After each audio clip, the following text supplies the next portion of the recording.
Welcome to the presentation of the Standish Group's Resolution Benchmark. My name is Jim Johnson, and I am the Standish Group's chairman and professor at the Antwerp Management School. This video is an overview of the Resolution Benchmark. This overview is primarily for organizations that would like to benchmark their IT and software project delivery, and also for students and professors that could learn about our benchmark process. The Standish Group was founded in 1985 on the simple premise of using large amounts of data to make predictions. At the time, this was a very novel concept. In the early days, we were able to make predictions on markets and technologies that others missed. For example, in 1994 in Business Week, we had an article that predicted the internet would be the greatest marketplace in the world. In that same issue, Bill Gates called it a fad. Today, we have the largest database of software and IT projects with 50,000 active observations, and we have about 60,000 that are dormant that we don't use because they're so much older. So we've been doing this for 25 years, and we were able to make pretty good predictions about the outcome of a project based on profiles and data in the database. The Antwerp Management School is one of the most prestigious schools in Europe. And together as partners, we are advancing the chaos studies to improve IT and software success through helping master students and PhD students learn how we do things in the chaos database and things that they can explore.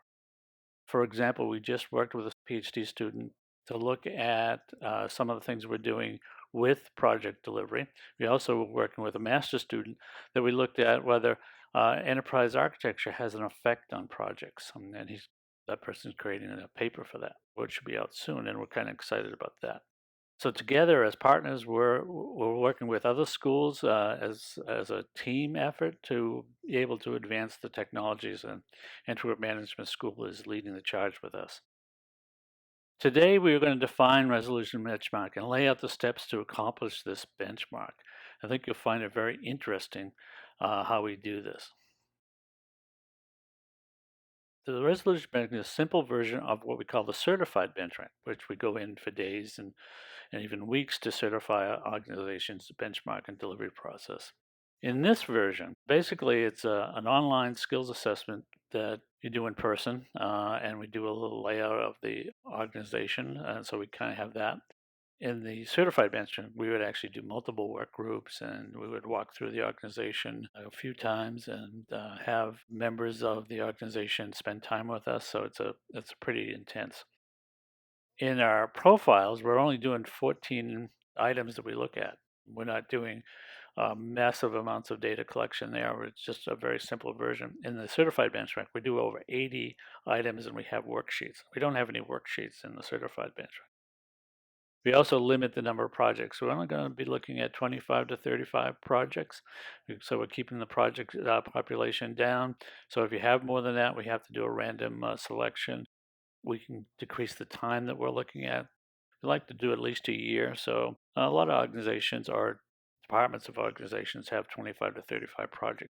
So it's pretty simple to do. But we need 25 to make it significant, statistical relevant and do the database.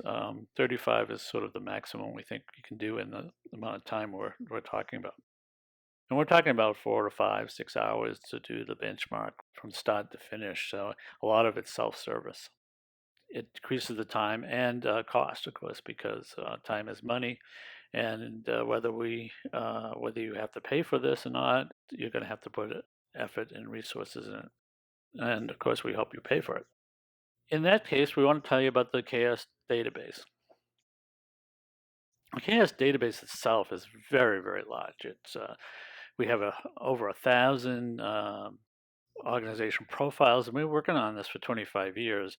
In that organization profile, we have over 30 data points we look at. So we're looking clearly at it. In our project set, we have over 50,000 active projects. I mean, they were done in the last 10 years. And again, we're looking at about 80 data points there, over actually 80 data points.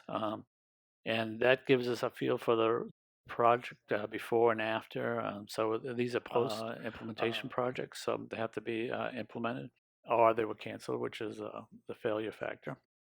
And then we have worksheets tied to those that look over the 10 factors of success. And we're going to be doing part of the resolution benchmark is looking at the factors of success in the organization.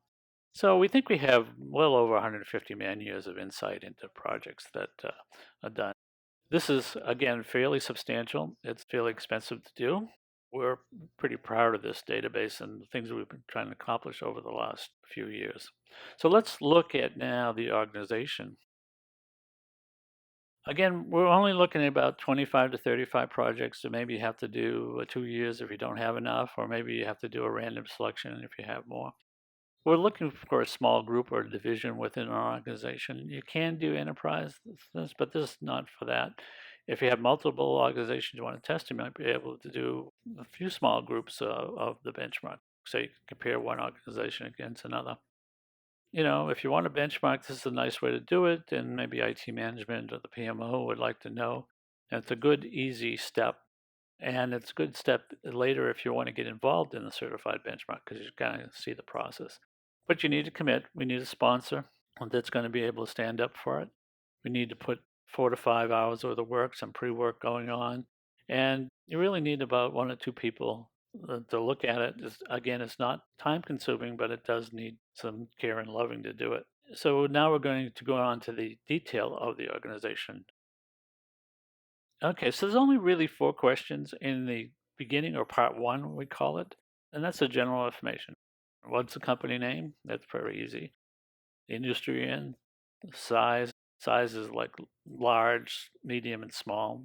And then we want to know the industry again and the country of origin. So those are only 4 things we're going to look at, but we are going to look at 10 things in the skills assessment. That's really important when we look at the projects. And there are 10 data points in there. The real thing is we're going to ask you about 50 questions. And these 50 questions pertain to the factors of success. We've been publishing the factors of success for over 20 years. That's how we actually started looking at things. What are the things that make up a successful project? The standard has been the 10 we've been using, although we change it from time to time and move things around a little bit. But these are the basic 10 things that we consider the factors of success. And there's only 4 answers. Either you're highly skilled, skilled, moderately skilled, or poorly skilled. And we kind of want you to be very honest about that to yourself, because what we're going to do, and we hope to do, is show you where areas of improvement can really help you. And that the report will provide some of those answers from both the factors of success report and from the benchmark report. So what do the questions look like? Well, here's some of the questions, or examples of the questions. And again, we give you a narrative, we give you the question, and then we ask you to pick from 1 to 4, very skilled or poorly skilled. And so we'll ask this online. You can do it online. You can do it with a counselor. And it takes about, I don't know, some people can do it in 20 minutes. I like to say a half hour. It's not hard to do. You just need to do it. Once you do that, and after that, you get a nice little report. So slide 11 shows the skill report, and as you can see on the left-hand side what the skill level is, and that's a calculated number. And then also, how do you look against 1,000 other organizations? Because these reports, we collect the reports of other organizations, and that becomes the benchmark. And every time we do one, we get actually an update to the benchmark. So you'll be participating in that. So you get this nice report. So this report alone is of great value, and you'll get that first step of the benchmark. So I think that's pretty good. So now we kind of look at what we need to do to go into the benchmark itself. So slide 12 is the project profile, and in this version there's only 14 questions. We can see the first 6 questions here, which is the name of the project, and then we like to categorize that into a generic type of project. If you don't find it on the list, then maybe kind of include that in the name. So we see, XYZ project web design. We can see that if we need to add more generic names to the applications and the project types. The size. And the size here is really important because the size really dictates a lot of stuff. how you calculate size in your students should be able to help you, but you're really calculating size on man hours or work hours of the team. And so we really want to look at is how many people you have, how long they work, and that's how you size it. So if you have like $1 million worth of labor, that would be a small project. If you have over $10 million, that would be a grand project. It's in the labor content and the labor hours, and these are sort of normalized costs when I say that. You have to kind of keep that in mind, but it's really the number of people that are working on it and number of hours. You kind of get a feel for it. There's only 10 different sizes. You go from small to grand, and it's a category versus the actual cost. And then the type of project. Did you implement it with a packaged software or did you write it from scratch? There's about 10 different ways you could create the project. Did you implement it without modifications? So it's there. Then you have the methodology. Did you use a waterfall or an agile or some other thing? And then the value. Did you get the value? High value, low value. This is one of the things you really have to think about as you're doing the 25 or 35 projects. You want to watch out that you don't create rivers here where all the things are the same, all the projects are high value. And want to keep it in relative terms that you get some real good data.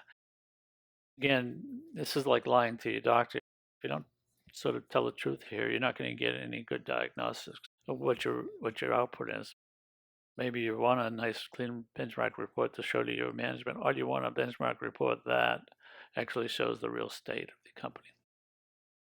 The project profile step two is the next 8 questions, and these are questions that are all, again, relative. The goal, was it precise to the organization's strategic plan, or was it distance from that plan? Did you have the right capabilities? One of them is gifted. Now, we all know that not many people are gifted, so we have to kind of keep that in mind. Was the complexity there? Was this a highly complex product or something you do all the time? Was the customer satisfied with results? Highly satisfied or results. Was it completed? Was it on time? Or was it on budget? Within 20% or so. Did you get all the things you needed and required, or were the things that you were missing? And so you do these 25, 35 projects with these 14 things, and then you can call for the report. Now, you call for the report. What happens? What the system actually does, it compares each of the 25 projects against the nearest or the closest projects within the database. So it takes those 100 projects that are in the things and it calculates an average. And it does that for every single project in the set. So you end up with a host of 2,500 to 3,000, 3,500 projects, depending on how many projects you have, because we're doing 100 times the number. So now you have this fairly good large set, and then we create a total average, a weighted average on that. And we look at 8 different metrics. On the right-hand side, we see the sort of the start of the report, and then we're going to be looking now at the metrics. So here we're looking at traditional resolution, which is on time, on budget, and on target. This is the traditional PMI definition of project success. So we look at this and we see your project on the left-hand side and the Standish group of projects on the right-hand side. So you're looking at your 25 to 35 project. On the right-hand side, you're looking at the results of the 2,500 to 3,500 projects and comparing those. Well, and that's what we're going to do for the rest of the report. So here we see the modern resolution. The modern resolution is a new thing that we created a few years ago. Instead of target, we look at customer satisfaction. So it's on time, on budget, and with the customer satisfaction result. They're very satisfied or poorly satisfied or not satisfied at all. So we have the 5 metrics there that we look at. So you see that, again, your project's on the left and the Standish Group projects on the right, and we compare the two. And that's so the modern resolution.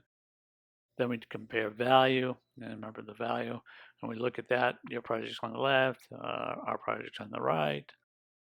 So then we look at goal to see what the projects look like. Then we look at capability. How was the capability of the organization to do this project? And then we can look at individually the satisfaction. Before we combine it with the modern resolution, now we look at it individually. What was the satisfaction level of the customers from your projects on the left to our projects on the right? We look at on time and our projects on the right, your projects on the left. So it's a fairly simple chart. We look at on budget. Did you make the budget? Did it not? And again, this is another binary pie chart. Yours on the left, mine on the right. Here we look at on target. Did it meet the specifications? And yours on the left, mine on the right. And this again a binary yes or no. Did it make the target?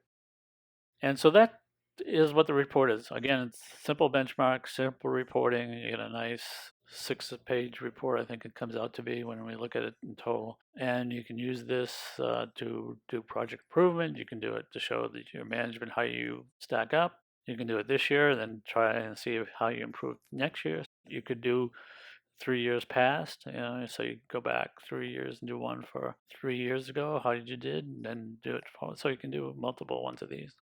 If you like this, then you can see maybe what you want to do a certified benchmark. The benefits of this is it looks for areas of improvement, looks at your skills, and looks at your project delivery. It narrows the skill levels down so you can see where you need to focus. You can expand areas of high value and say, okay, we need to work. We might have greater success, but we're not getting the value from projects we expect. So there's a trade-off there. And we actually find that the companies with higher failure rates actually end up with a much higher value of their project. If you concentrate so much on making the project on time, on budget, on target, you often lose the value of the project because you're spending too much time worrying about that stuff. Everything's this trade-off. You can have us do it, so you can say, okay, we want you to come in and do it, and there's a cost to that. We're also arranging for students to do it, so the students can come in and get marked on it. We're going to ask you for a contribution to help the students out, especially if they need to fly to your organization or be there. And right now we're working with schools to actually have classes, so students will need to go out into the business community and they might be knocking on your door and say, hey, can I help you with the benchmark? Can we do this benchmark? So I hope you'll let them in. If you're a professor and teaching project management or IT management, this is a good way to introduce students to an interesting process of benchmarking. So if you're interested, we have a special page, www.standishgroup.com, RBM, resolution benchmark, and there's a form you can fill out. Contact Jennifer Lynch at standishgroup.com to help you with stuff. And again, this is Jim Johnson. This program is being put on by the Standish Group with one of our research directors, Hans Mulder. He is also a professor at the Antwerp Management School. So we're working closely with them to promote this and promote increasing project success and helping companies really improve their IT process.